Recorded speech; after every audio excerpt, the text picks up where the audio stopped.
Are the laws on refugees fit for purpose? A Lib Dem row about house building targets. And why have we had so many Prime Ministers recently?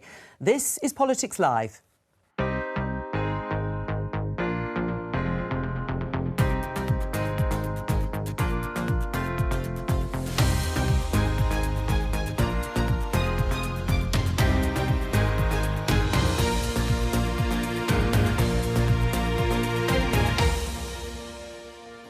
Joining me, Local Government Minister Lee Rowley, Shadow Employment Minister Alison McGovern, Political Editor of The Telegraph Ben Riley-Smith and Rachel Cunliffe from The New Statesman. Today, people using asylum claims as a basis for what is essentially economic migration, it is not sustainable. The Home Secretary thinks the international rules on refugees aren't working. Is she right? Ed Davey will be addressing the Lib Dem conference later. But why has the party been arguing about house building targets? Vague targets let and empower developers to build the houses that they want, but never, ever, ever the homes that we desperately need, especially that young people actually need. People know that there's something deeply unfair about being taxed all their lives and then being taxed in death as well. Should the government scrap inheritance tax? Hasta la vista, baby. Thank you. I am resigning as leader of the Conservative Party. I stand here before you, ready to lead our country into the future. We've had a lot of Conservative Prime Ministers recently. Can this one reinvent the party in time for the next election?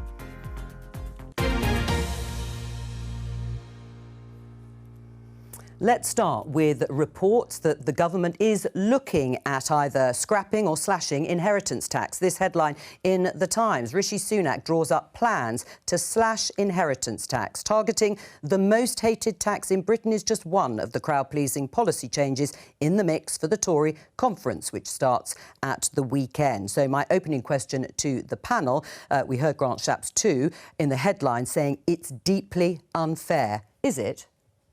Well, it's certainly taxing people a second time after they've already been taxed through their life. So from a Conservative perspective, from somebody who believes in lower tax, in the state being as effective as it possibly can be, and people having as much of their money as they possibly can, we'd like to lower all taxes. But we also recognise we're in a challenging economic time, that the government finances are difficult, and so we're going to have to work through whether that's possible or not. So scrap it or not? I'm not here. I'm not the Chancellor, so I can't answer that question. I'll say that up front. All Conservatives want to lower taxes. That's part of our DNA. That's our makeup. So over time, over a number of years, we will want to see taxes reducing. But I can't make policy here. Is it deeply unfair, inheritance tax, Alison? Well, it's paid by a very small proportion of the population and in a very specific geographical area, by and large. But I'll be honest, Jo, and I hear them talk about this. I think, was it only a year ago that I was at Labour Party conference listening to what the consequences of the mini-budget was when Liz Truss brought forward uncosted, unfunded tax cuts that sent our economy into chaos. And yet here we are a year later, and I ask myself what's changed. Every time I come on the telly, I am rightly asked on any of Labour's policies, how are you going to pay for that? How are you going to pay for that?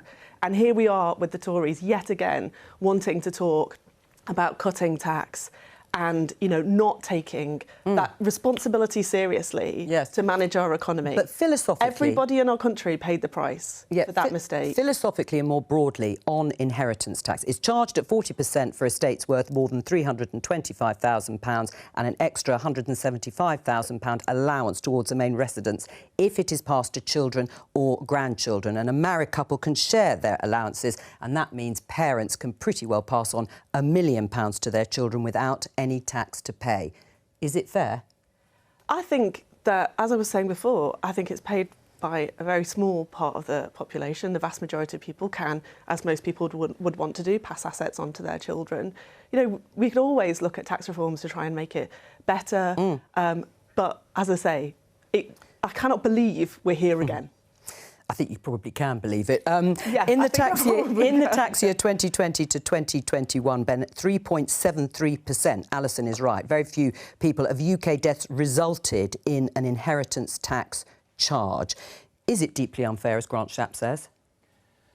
Well, only a tiny number of people pay for it. There's a whole debate about whether you want to tax wealth or not. I suppose supporters of it would say, look, even though some of this income is taxed twice, people have huge amounts of wealth and wealth is undertaxed, so we should go for it. But I mean, separate from that, you can see why the Tories are interested in it, because it's all about the election.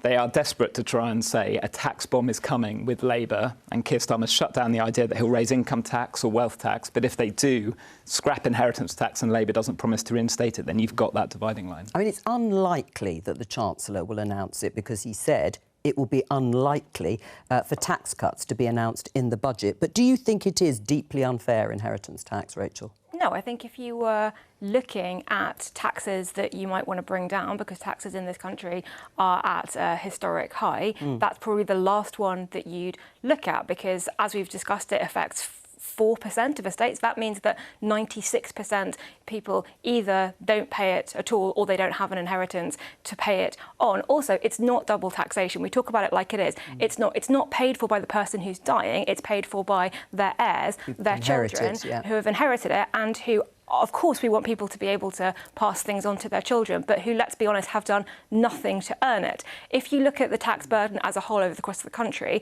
if we look at, for example, tax thresholds, which have dragged people into paying income tax and paying the higher rate of income tax, I think 4 million extra people are paying income tax in this country because of the failure to uprate those thresholds with inflation. Those are working people, and I think if you want to cut taxes, which clearly the Conservatives do, why not target a tax cut at people who are actually earning money rather than people who have done literally nothing other than wait for their parents to die? I mean, Lee, you said it's unfair. How many people in your constituency pay inheritance tax? Well, it's not about my constituency, it's about a principle of taxation. Should we raise any more in taxes than we need to? No, and that's generally been the Conservative philosophy for many decades. But I just want to come back on this point about other taxes. We've raised thresholds, we've raised the basic level of tax on a number of occasions over the past 13 years. We have looked at other taxes and they've been reduced. We reduced fuel duty, for example, last year. But the best way in which we can reduce taxes, reduce the implications on hardworking people, is the highest tax burden is to get inflation down, which is what we're trying to do. Can I just say, geography does, and I'll come on to that, but just for people watching, North East Derbyshire is your constituency, and it is a trick question because so few people pay inheritance tax in your area. The HMRC doesn't even release the figures. But again, the point, Jo, is that ultimately taxation is paid for across the country, and we have to try and get a tax system which works for the entire country and which balances up all of these very important things, which are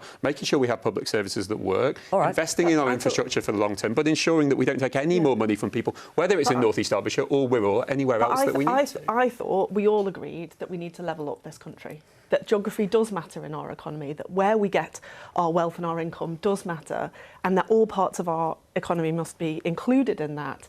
And yet here we are talking about this issue for a reason, which is the one that Ben points out, right? Which is because it's not economics, it's politics. Well, I'm very happy. I'm very happy to debate levelling up. In my part of the world, £50 million for regeneration of towns, a new hospital A&E, and Wirral, where I was over in your patch just a few weeks ago as a minister announcing the investment zone. We are doing a huge amount across the East Midlands and the North in order to make sure that we are supporting people for the long term. But that doesn't change the question about tax and where we do where tax burden should lie. We'll return to levelling up another time. I'm sure it will form a different discussion. We're going to talk about Suella Braverman and refugees because the Home Secretary is due to give a speech in Washington, D.C. later on today. Let's have a look at how the right-leaning newspapers are covering it. The Daily Telegraph, first of all. Braverman, 780 million refugees shows rules must change.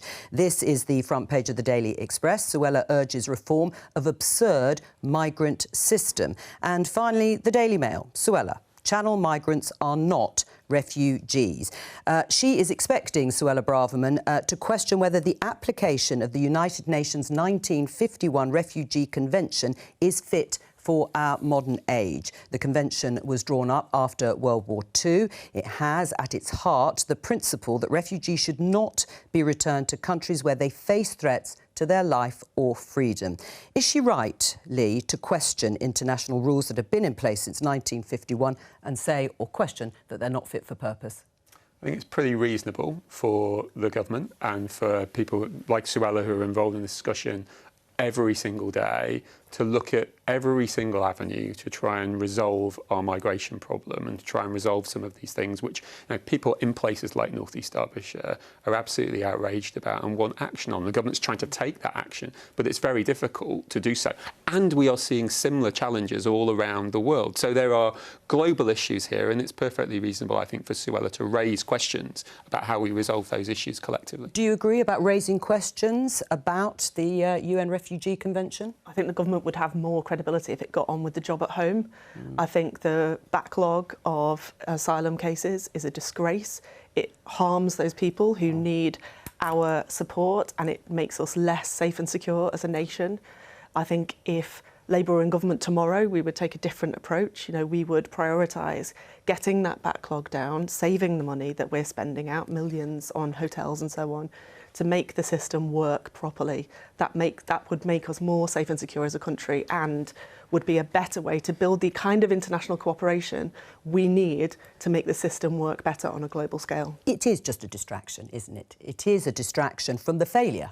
A failure at every level in terms of stopping small boats, as Rishi Sunak said, in clearing the backlog, which has been extremely high, and the bill for refugees in hotels. This is a distraction from all of that. One of the ways you get the bill cost in the hotel down, or you get the queues down, the number of people who are trying to make a decision on the asylum cases, is by ensuring that fewer people turn up in our beaches, having come from France, where they're not in imminent peril. So the only way you do that is by looking at every part of the system and being willing to take on things which may have worked and did work and were fantastic many years ago, but it's perfectly reasonable to say, does this work still for today? The fundamental point is that the British people have to have the final say in who comes to this country, when they come, and the manner in which they arrive, and we need to look at all elements of the process. Well, one could argue that I suppose they do to some extent. But, Lee, on that base of what you said, are you and should the government consider pulling out of that convention?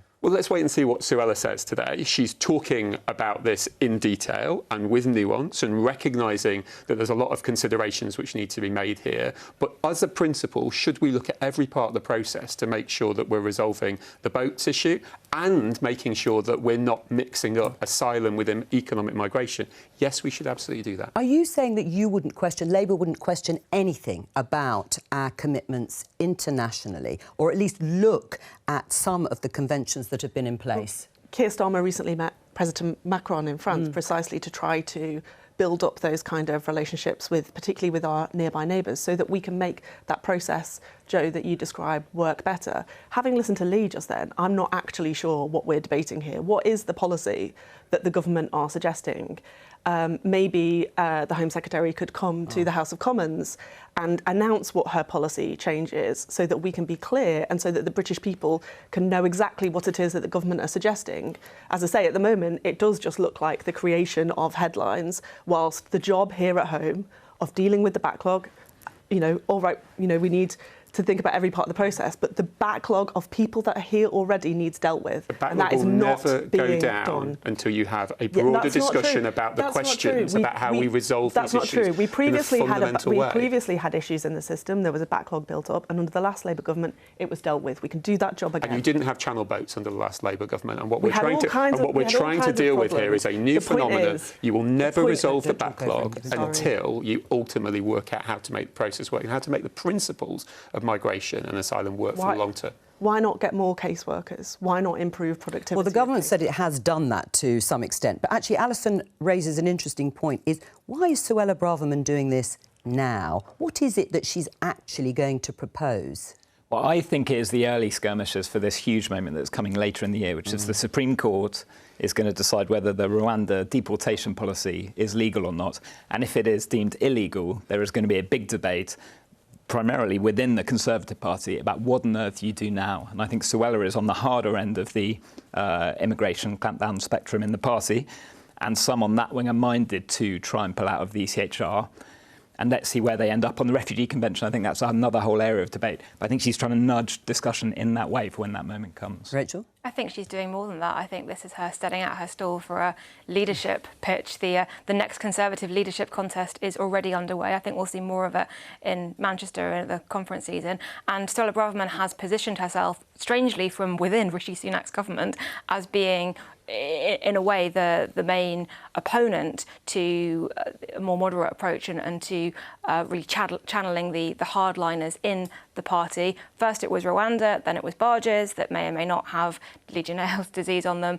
Then it was the ECHR and the EU, and now it's the UN Convention of Human Rights. I don't think it's about bringing down the number of migrants crossing or bringing down attempted channel crossings or anything like that. We know that it's a very difficult problem to solve. We know that some of the ways that you solve it include safe and legal routes so that people don't have to make dangerous, illegal crossings, which she herself admitted in a select committee hearing that if you are a genuine asylum seeker, unless you're coming from a very small number of countries, the only way you can claim asylum in this country is to make an unsafe, illegal crossing because there aren't any other routes. So that's one thing that you do. You also work very closely with international partners and you try and make sure that if people come from safe countries, you do have a mechanism of sending them back. That's something that you have to negotiate with France. France takes a hell of a lot more migrants than we do. We're way below the EU average. But none of this is relevant to Suella Braverman's speech, though. It's basically about positioning herself as a future leadership contender. What do you say to that last point, though, Lee? Is this positioning? Suella's doing her job.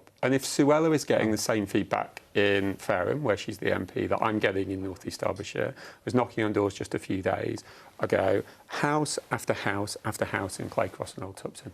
They just want the boats stopped. No ifs, no buts, no debates. They are good people who recognise the importance of asylum. They want to protect people who are vulnerable and who are in need, but they want the boats stopped. And they have every right to do that. And our political system is failing whilst ever that is not responded to. So how would somebody who is from, say, Sudan or Yemen, who is a genuine asylum seeker, who has perhaps family in the UK, how would you advise that they make an asylum claim in the UK? Not by arriving on a beach. Right, but how do they? Answer the question. And we have examples over recent years. No we have safe examples and legal over routes. recent years Could of you name legal any? routes, and I'm sure there will be the ability to open more in the future. But the fundamental is, if you want to give people the confidence to even have that discussion, to even be able to enter into that debate, you need to ensure that we stop the boats. And the British system is not working whilst ever those boats aren't stopped. There are, of course, safe and legal routes from Ukraine, for example, and Afghanistan, and there were at one point from Syria as well, and Hong Kong. But I asked Lee about other countries, and he doesn't understand have an answer. that. Would you see expansion? Would you support expansion of safe and legal routes? We'll have to look at it at the time, but right now we have a real challenge with the boats. The boats need to be stopped, and the only way we put confidence back in our immigration and asylum system is by fixing the boats issue. I just think if you want to actually do something to make our country more safe and secure, you wouldn't be playing politics, as Ben describes, with the Rwanda scheme. You'd be putting that resource into our security services, into the NCA and others to make us safer. Meanwhile, even people for whom there are routes, the system fails. You know, people who served our country in Afghanistan, who the system has failed. So I think make that operation work in the Home Office properly, and you make us more safe and secure, and you help those people to whom we need to help be safe. Let's talk about the Liberal Democrats, because they are holding their annual conference in Bournemouth. Let me just show you this headline in the Daily Mail. Lib Dems shoot down Ed Davies' bid to woo Tory voters by dropping the party's annual house-building pledge. Yes, it's been kicking off to some extent at the Lib Dem conference, somewhat surprisingly, in Bournemouth. Members have blocked the party boss's plans to scrap the Lib Dem target to build 380,000 homes a year and replace it with the target to build 150,000 social or council homes a year. Let's talk to the Liberal Democrat MP Sarah Olney. She speaks for the party on the economy. Hello to you, Sarah. So the leadership's failed to scrap its own policy on having a house building target. How embarrassing for you?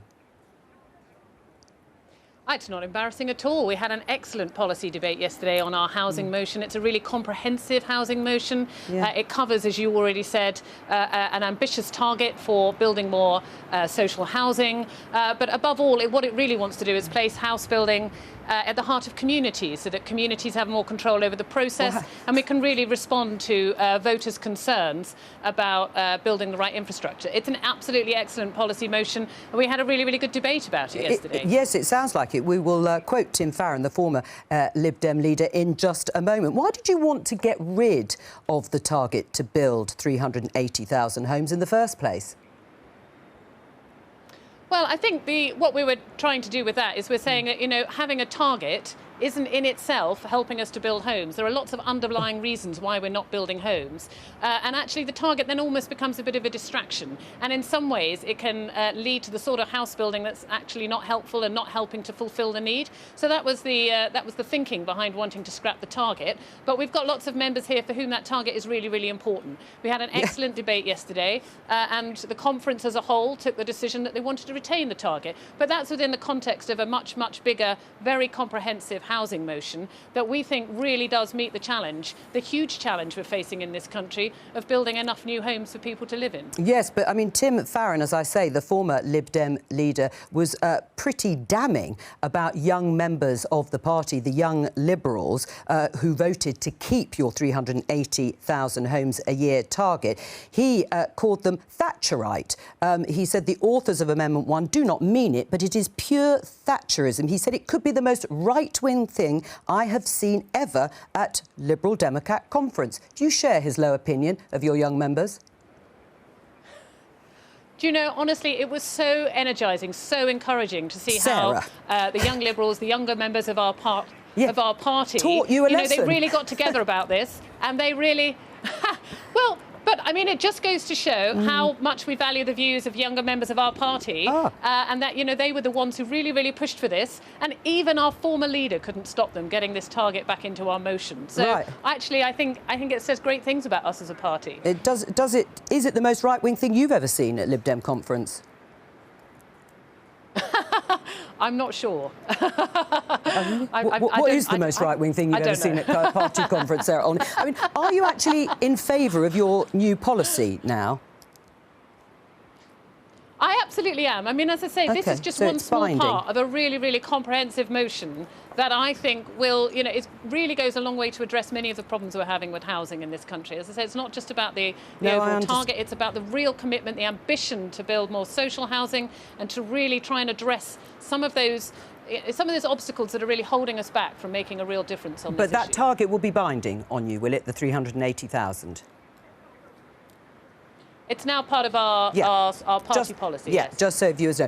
Stay with us, Sarah, with our guests here in the studio. I mean, Lee, your manifesto says you want to build 300,000 homes a year. You've never met that target, by the way. But you've scrapped the means by which to get there by not having local housing targets. How on earth are you going to achieve it? Or a 30-year high in terms of house building, 242,000. Having failed all the 13 years you've been in power. We also have to build it up, which we're trying to do.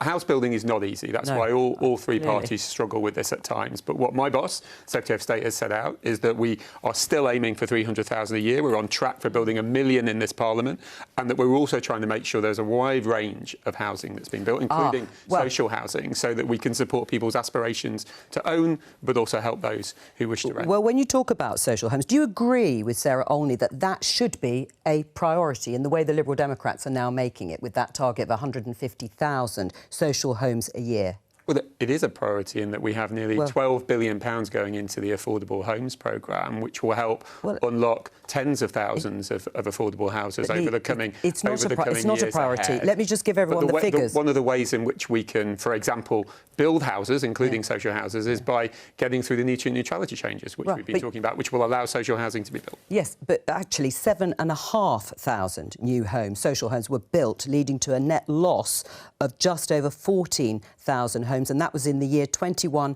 to 22. You're not building enough.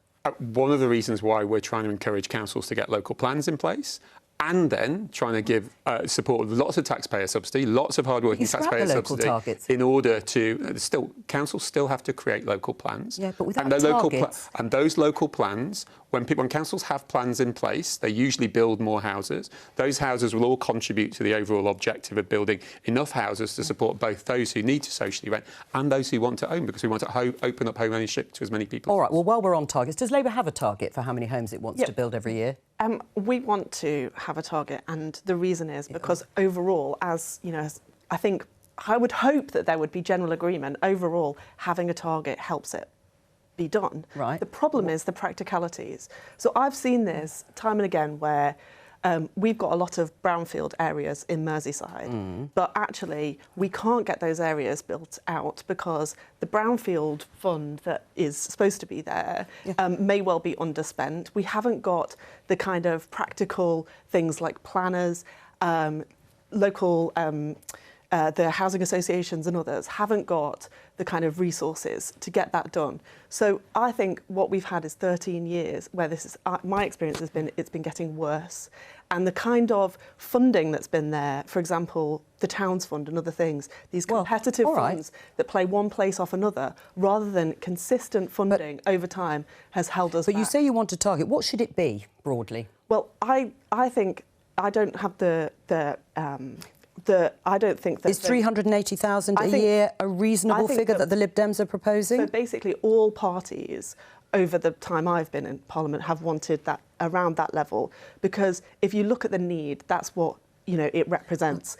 But what I think, Jo, is that you need to make sure that you've got the ability in local areas to actually get these built out. And that's where over 13 years we've seen a lot of change, the promise of levelling up, and actually all of these funds not doing the job that they're supposed to be doing, and the homes not being built. More than 2 million houses built in the last 13 years. So the idea that nothing has happened is for the birds. We've always got to look forward, which is what we're trying to do, and trying to say in difficult economic times that we're trying to support social housing to be built, but also making sure that we can build houses in the right place. Why have we got brownfield areas all over the north of England that have not been built out? I remember... Because it costs a lot of money, Alison. That's obvious why they've not all been done. Because we can't just click our fingers and make things happen. Because that's what government's about. It's about prioritising. It's about trade-offs. It's about not just saying things into a camera and then hoping they become true. We've got brownfield sites there. We're building them out over time, and we've got to get away from this fantastical politics that we just click fingers and things happen. Well, David Cameron and George Osborne did stand in front of cameras and say that homes would be built, particularly in parts of Merseyside and other areas of the north of England where we've got the capacity to build more homes. But are you saying that actually it's become easier over the past 13 years for local authorities to actually get homes built? Because I don't think anyone thinks that's the reality on the ground.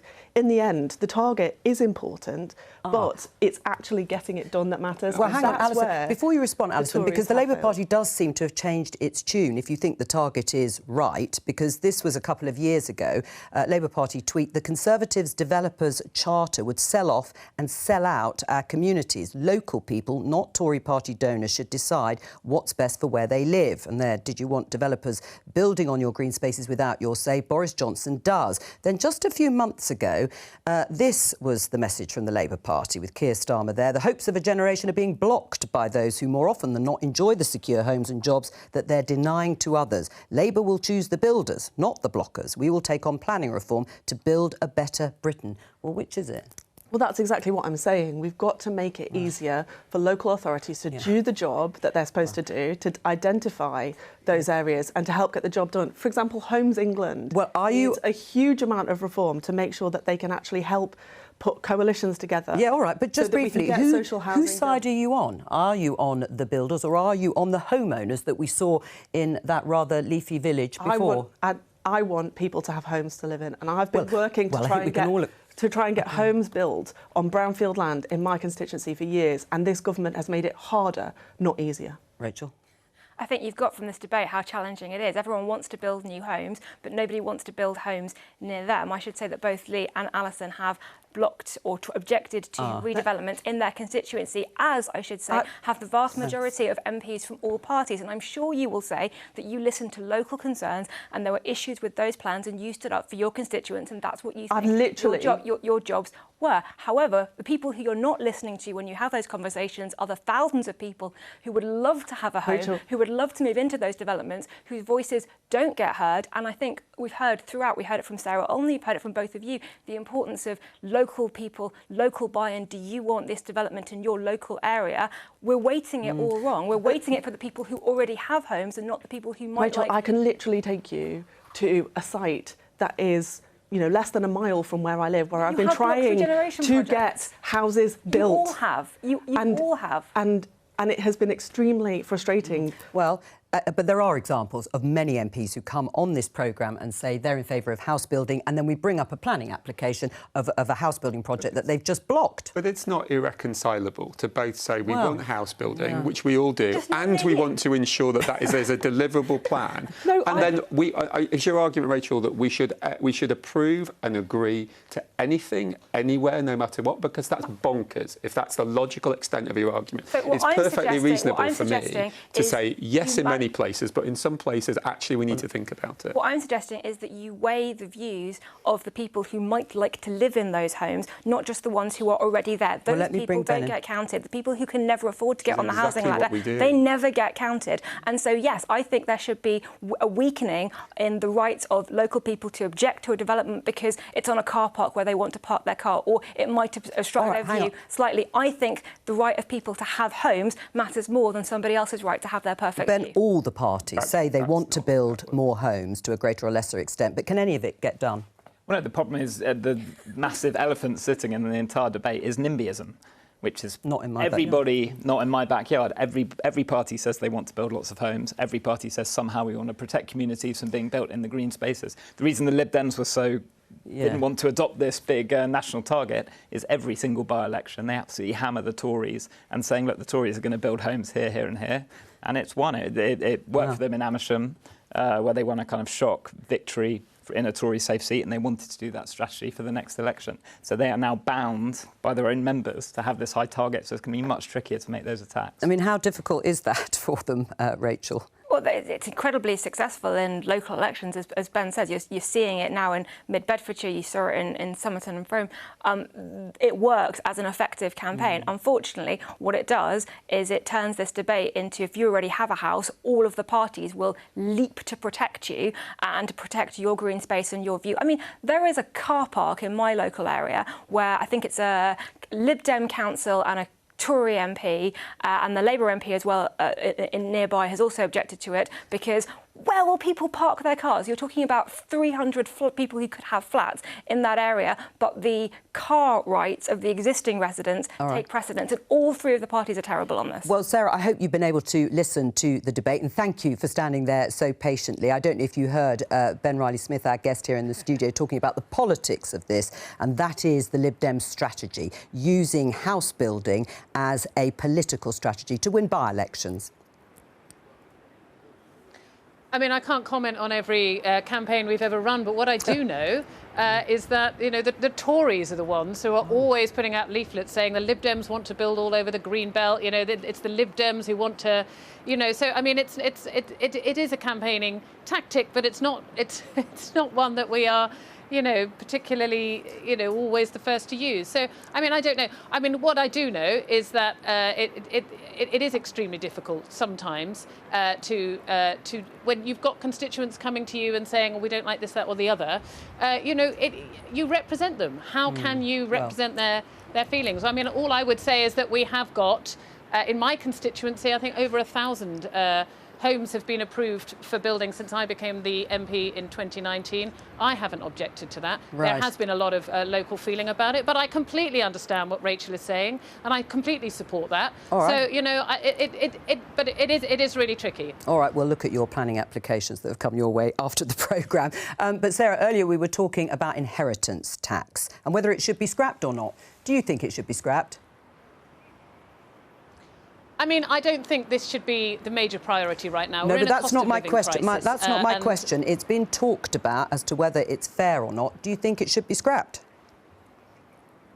Well, I think only a very small number of people would benefit from it being scrapped.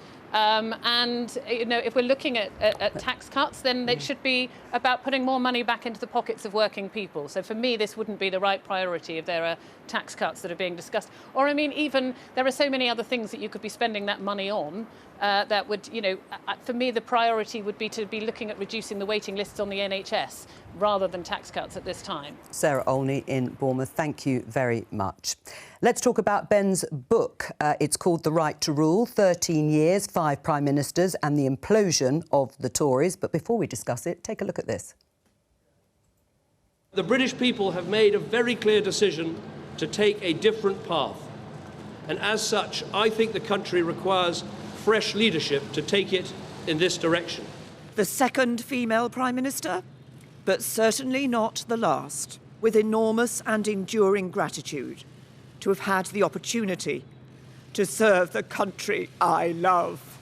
As we've seen at Westminster, the herd instinct is powerful. When the herd moves, it moves. And my friends, in politics, no one is remotely indispensable. We set out a vision for a low-tax, high-growth economy that would take advantage of the freedoms of Brexit. Given the situation, I cannot deliver the mandate on which I was elected. Some mistakes were made, and I have been elected as leader of my party and your Prime Minister, in part, to fix them. Ben, what did you learn from writing the book? Well, I'm getting a headache just watching all of those political news again that we had to cover. What I wanted to try and do is look back to 2010, this 13-year stretch of Tory rule, longer than New Labour now, 5 PMs back-to-back. That hasn't happened for 2 centuries for a single party. And try and understand how it was done, talking to 120 people, including Boris Johnson, Liz Truss and David Cameron and others. I think one of my main takeaways is you always hear this cliche that there is something more ruthless about the pursuit of power in the Tories than other parties.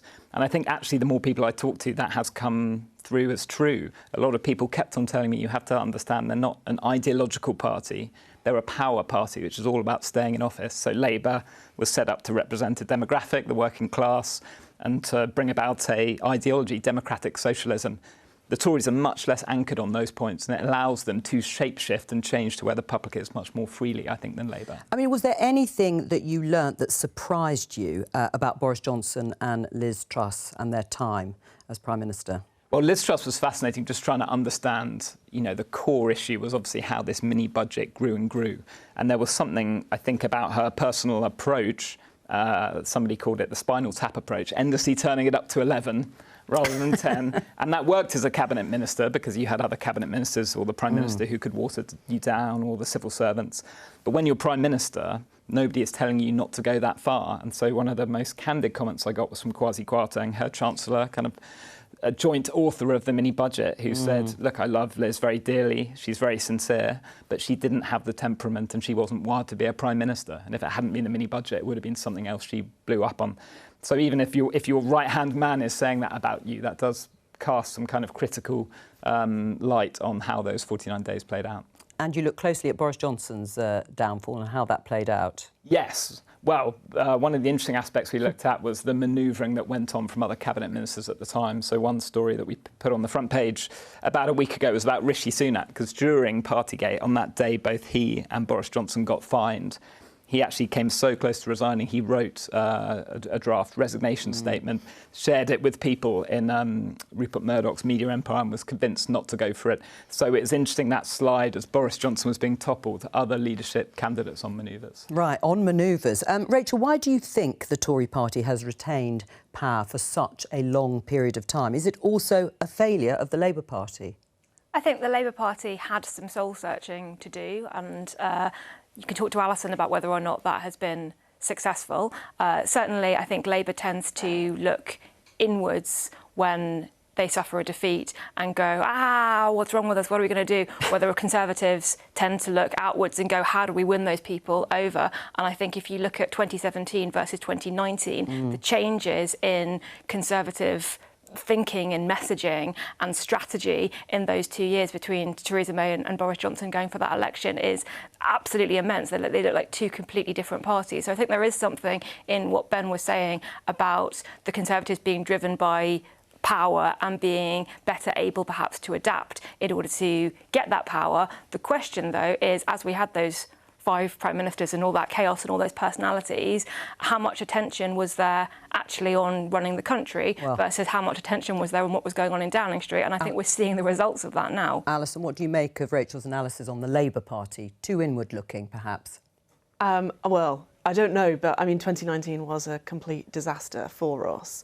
And it was about time that we put the country first and came up with a plan to give the country its future back. You know, I think, you know, I could reflect for ages about the failures of the Labour Party or, you know, my time in Parliament, but actually the country needs a new future and a new offer. And I think that was the right response to the absolute terrible loss in 2019. I think the other thing is, I absolutely agree with Rachel in what she just said about it's more about the Conservative Party. Like, people will expect me to say this, but I do think you look back on the last Labour government and you can see the achievements, and you look back on the past 13 years and you think, what have we got out of this? Well, have we got anything out of it, Lee, the last 13 years? And do you agree with Ben that the Tory party is just more ruthless at getting rid of its leaders?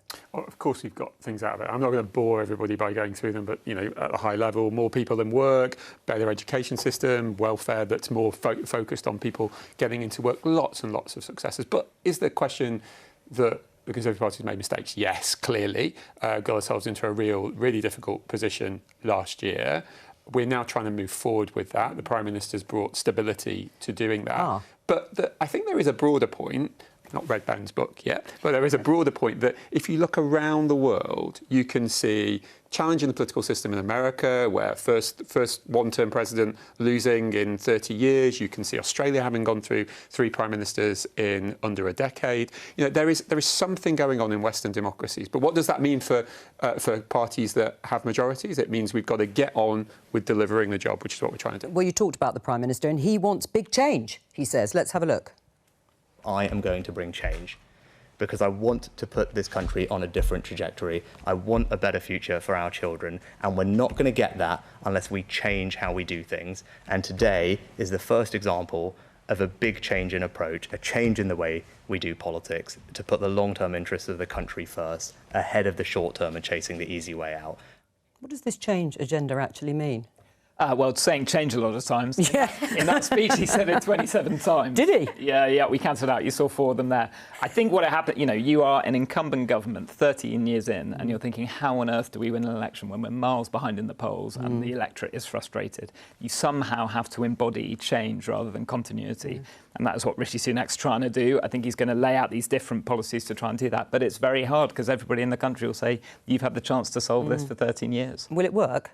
I mean, he's had long-term decisions, and the very first thing he's done is watered down the net zero measures that are intended to help not his own election prospects, but people 10, 20, 30, 50 years in the future generations. And then the second thing he's done, we haven't got confirmation on this, but talking down HS2, which again is a transport infrastructure project that won't benefit us in the next couple of years, but will in decades to come. So it seems very short-term, immediate thinking that is intended to help Rishi Sunak maybe squeeze by and win an election, rather than actually thinking about what we need to do long-term in this country. I mean, broadly, the party's 20 points behind Labour, maybe 18 points now. What are these big changes that we're going to see from Rishi Sunak? You've seen the first one last week. It's levelling with the country that some of the things which governments previously have done are not achievable. So we're going to change them. My view on it. No, big changes. Beyond that, what are the big changes? I totally agree with what Rishi Sunak did last week, and he's going to set more out in the coming weeks ahead. We've got to be straight with people. Things have changed. There's been a whole heap of big changes that have gone on: COVID, inflation, Ukraine. That's changing how we run our country. It's changing how the world works, and we have to respond to that. Is Keir Starmer such a big change when he's going to pursue the status quo to some extent?